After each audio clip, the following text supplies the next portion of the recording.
Hey everybody, this is Patrick from hdRGB here today.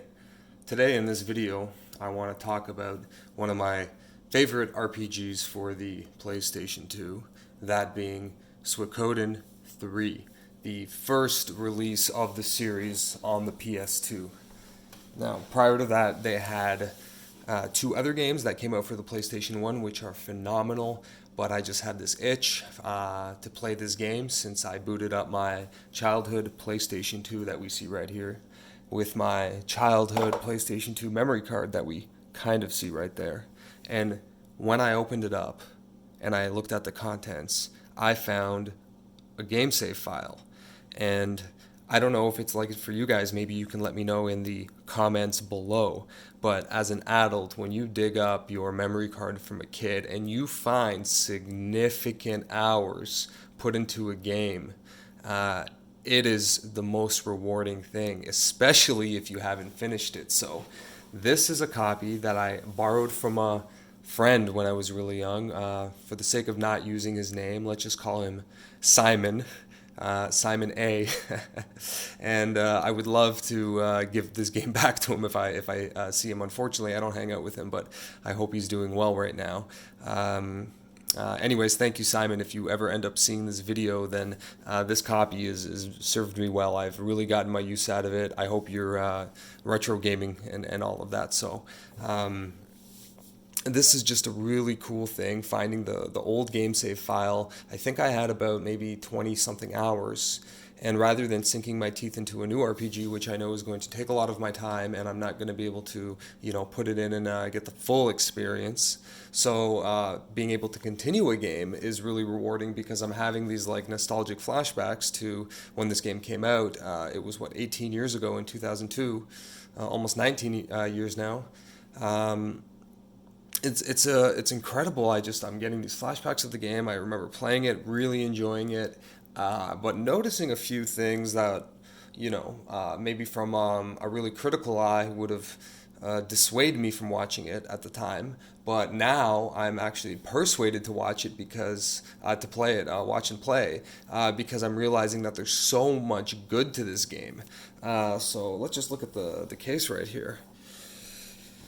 So. If this is your first time here, please go ahead and hit the like button if you're interested in Suikoden, if you know the series, you're into retro gaming on old monitors and consoles in general. Subscribe, like the video, let me know below if you've played this type of thing. And this video is only going to be about my experiences of this game, and I'm going to show a little bit of footage right here, maybe play for a few minutes now that we're rolling. But if you're interested in seeing a video with the technical specifications of the TV or how I have it hooked up, which is what people have been asking, I'm going to leave a link to it at the end of the video. So watch this video, and at the end you'll see it pop up. Feel free to watch that video if you're interested more in this monitor. So that's for something else. So let's just go over this. So what I really liked about this game and the series was it was based on the old, I forgot the name. The name escapes me. The old Chinese book that had to do with the 108. It wasn't in this game. They call it the Stars of Destiny. In that game. To be honest, I don't know the history or the story behind it. Maybe someone that does can let me know in the comments below. But they took the concept of the 108 different samurai, or the 108 different people sort of in this makeup, and they incorporated that storytelling into this game. So in this game, you can recruit 108 different characters, which is really, really interesting because each character is kind of fleshed out and they have their own unique story. And the more you get to know about the characters, the more invested you become in them. So that's one of the takeaway, the points from this game. It's super, super fun. Specifically in this one, you get to choose between 3 characters in the beginning, and you get to play the game in 3 different chapters from individual points of view. And then I haven't finished the game yet, but and I'm not going to give any spoilers here, but they do, I believe, culminate in the, and whether that's in one party, which I would assume is going to happen, but we'll see. I'm still playing this. I'm having a lot of fun. So let's boot it up and see what we got here. So I have everything hooked up. I'm running the PS2 to this TV and component cables. We're just going to power this sucker on real quick. Actually, let's just... How's that? Okay, we're going to power it on and then power the PS2, of course. And for this, I'm going to be gaming with the wireless Logitech controller. Highly recommended. Better than the original PlayStation 1, I think, the PlayStation controller.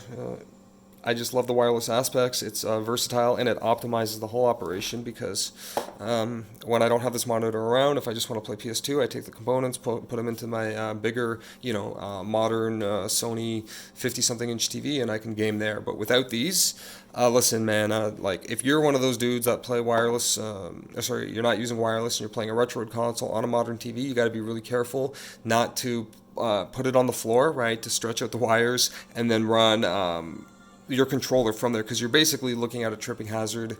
Controller extension cables are okay, and I use those in the beginning, but nowadays I would just say get wireless where applicable, and if you can't, then yeah, at least get extension cables so your console is tucked in where it should be in the gaming cabinet or whatever under your TV, so you don't have it across the floor so you're tripping on wires.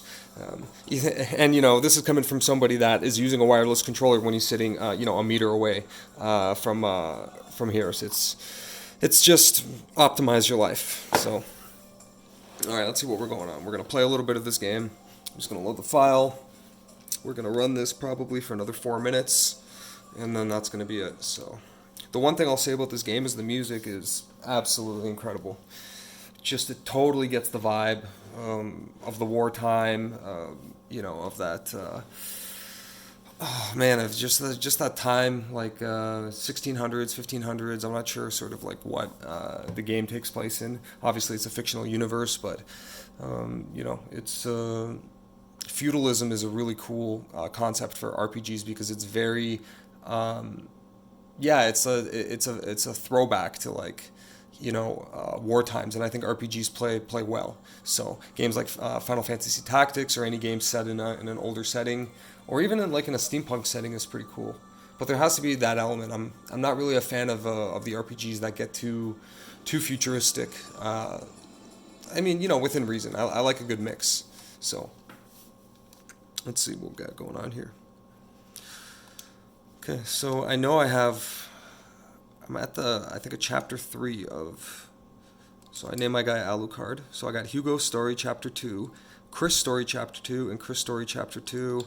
My latest save file is this one, 40 hours almost on the dot. Well, not really, 54 minutes too, but. Okay, so again, I'm not going to be filming a long video of me playing. I just want to sort of talk about how this game looks now compared to how it looked when it came out. You want a room for the night. We have lots of rooms that are as chill as you want. That's exactly what you want to hear from. No, I'm not going to stay.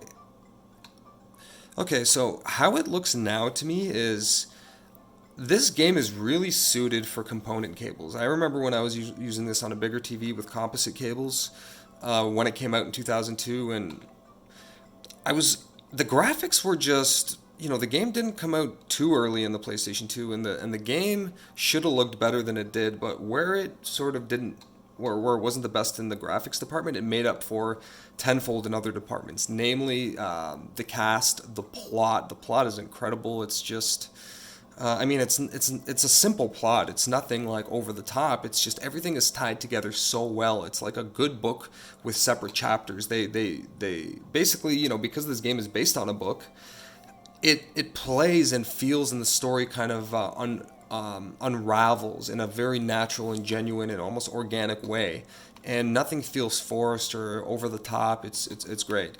So when you talk to a character, so whenever they have a portrait, and the portraits are beautiful in this game. Whenever a character has a portrait, now it's not true for all NPCs, but the majority of them you can recruit. And basically when you recruit them, they get to hang out and chill in your castle, and you get to, use them in battle, some of them, and use them for, items. Like this woman here is not recruited yet. I might be able to recruit her later, but right now she allows me to just sort of, change my lineup. And this guy I just recruited, he was funny because he was saying he wanted to dig a hole because he's a miner, and then the duck, lieutenant came downstairs and said to him, "Hey man, stop digging all these holes, you got to stop digging." And he's like, "Hey, I'll join you if you let me dig holes." I said, "All right, cool." And he seems to have a lot of attack power. He's got 239, makes sense, he digs a lot of holes. So yeah, I got to live up to my promise.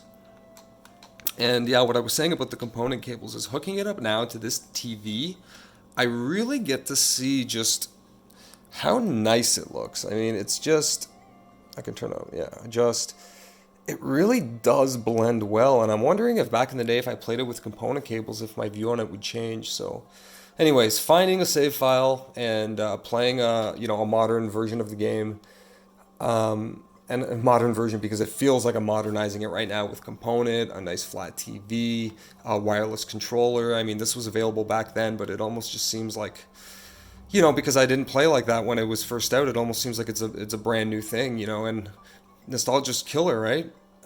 I didn't have to wait for like a PS2 Classic or something. I just kind of made my own PS2 Classic, and so, anyways, this is just one of the many story arcs that pop up in this game. I just met this woman. She has her own, prerogatives, her own character, and they really flesh out the characters really well. For the lack of graphics this game sort of has, and again, they're growing on me. It's starting to look better and better the more I play it. The plus of the story and how it's written is just it totally overshadows just that the graphical inconsistencies. And maybe I'm tough on the graphics because I really like the 2D ones. So number one I played, number two I have not played. I did download it on the PlayStation Store. I think it's still available for $6. That used copy of that game is way too pricey. I recommend you get it. I really, really, really like the early on graphics, and then when it made the jump to 3D, maybe at the time when I played it, I was kind of just still bummed out that the PlayStation stopped.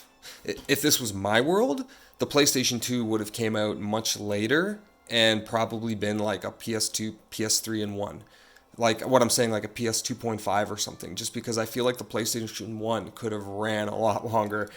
When they stopped making games for that console, I still had so many RPGs I hadn't played yet. I just wasn't ready for the PS2, so I think I dodged a lot of PS2 games. So I didn't, necessarily grow up with the PlayStation 2 as my first console. But so, anyways, these are just been my experiences with the console, with the game, all of that stuff. Yeah, please stick around for my next video, the one that I should have queued up coming up after this one. Check out the ones that I've already released. And if you guys are interested in more, please hit the subscribe, thumbs up. Let me know your experiences with the game below. I always love to read them, and I try to reply to all of them. So thank you very much for checking this out. You guys have a wonderful day.